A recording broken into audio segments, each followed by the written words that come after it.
Alors bonjour Thomas et merci de nous rejoindre. Bonjour Adrien. Alors la une de la Croix du Nord, on va la voir dans un instant. Elle commence déjà par un dossier sur l'abbaye de Belleval qui entame une deuxième vie, c'est ça? C'est ça. Donc l'abbaye de Belleval, pour situer, elle se trouve dans le Ternois, donc dans le Pas-de-Calais. Et elle a vu, il y a 16 mois maintenant, disparaître ses religieuses. Donc qu'est-ce qu'on fait d'une abbaye où il n'y a plus de religieuses? Eh bien la question a été posée et tout le monde s'en est emparé, c'est-à-dire les élus et les religieux et l'église locale.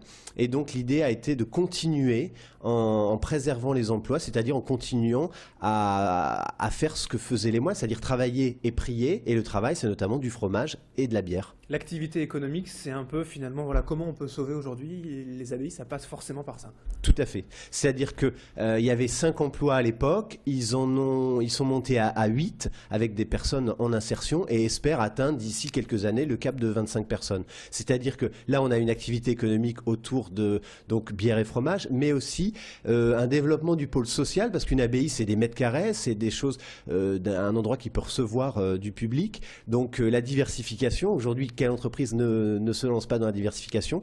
Là, ça pourrait être l'accueil de séminaires d'entreprise, mais aussi des projets sociaux tels que l'accueil de SDF vieillissants. Oui, c'est une idée peut-être aussi pour d'autres abbayes dans la région, pourquoi pas? Tout à fait. Alors, en une également de la Croix du Nord ce week-end, de l'aventure religieuse, là on passe à l'aventure industrielle, avec un dossier, un focus sur l'aventure industrielle de Fifkai Babcock. Ça aussi c'est intéressant.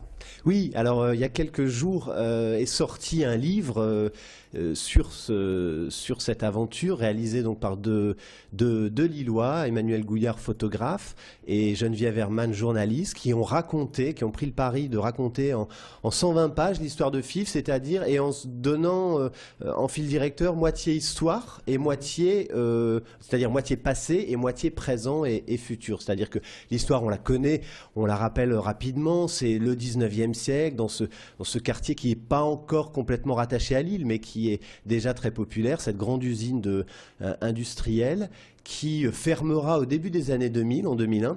Et le présent et le futur, c'est que si sur le site lillois est en requalification, hein, pourrait s'installer ou va s'installer un lycée hôtelier international, une piscine olympique, des espaces verts, des logements.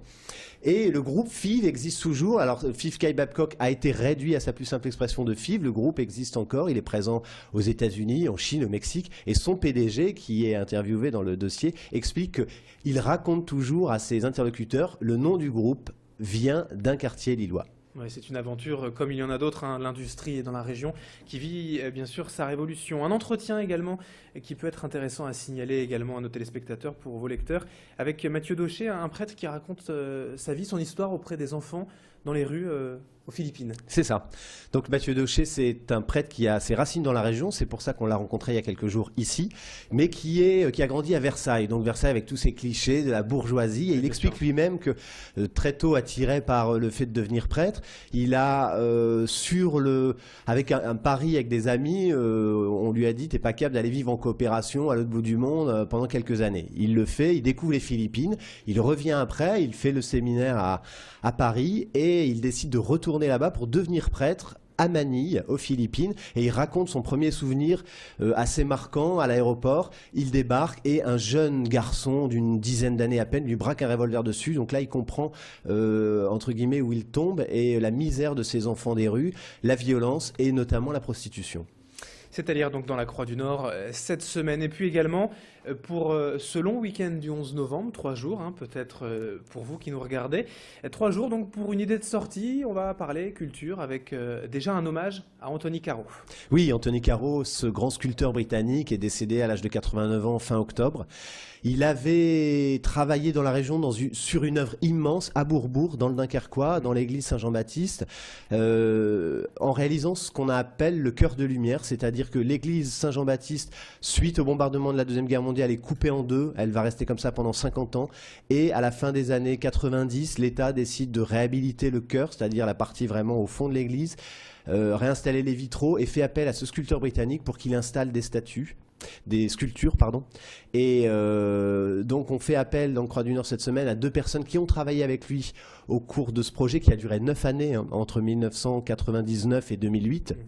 Et ces 2 personnes nous racontent qui était Caro, c'est-à-dire quasiment un enfant et un homme capable de s'émerveiller, un homme capable d'avoir la légèreté d'une plume, nous dit Françoise Dubois, et en même temps quelqu'un qui travaille, qui coupe, qui plie l'acier. Donc vraiment un personnage étonnant. L'église de Bourbourg, c'est vraiment quelque chose à voir, à ne pas manquer. Dans Tout la à fait. région, rapidement également, le portrait d'Emmanuel Perrotin, le galériste qui expose actuellement ses œuvres au Tripostale. Oui, au Tripostale, donc pour les 25 ans de sa galerie. Personnage étonnant, ce Emmanuel Perrotin, jeune galeriste voilà, c'est quelqu'un qui a une quarantaine d'années, qui a commencé à exposer dans son appartement parisien. Il a fait les bons choix, il a peut-être eu de la chance. Aujourd'hui, il est à la tête d'une belle collection et il vient la présenter au Tripostale, donc c'est très étonnant. Il y a des œuvres qui sont pas forcément à conseiller à tous les publics, notamment aux plus jeunes, mais ce qui est très intéressant au Tripostale, c'est que les médiateurs, les gens qui nous expliquent les œuvres sont très calés et peuvent nous ouvrir sur les significations de certaines œuvres parfois un peu complexes. C'est à lire donc dans l'hebdomadaire Croix du Nord cette semaine. Merci à vous, Thomas Levivier, rédacteur en chef, d'avoir été avec nous pour nous présenter cette une. Merci Adrien. Et merci à vous de nous avoir suivis sur Grand Lille TV. Dans un instant, l'info continue avec la météo et l'infotrafic.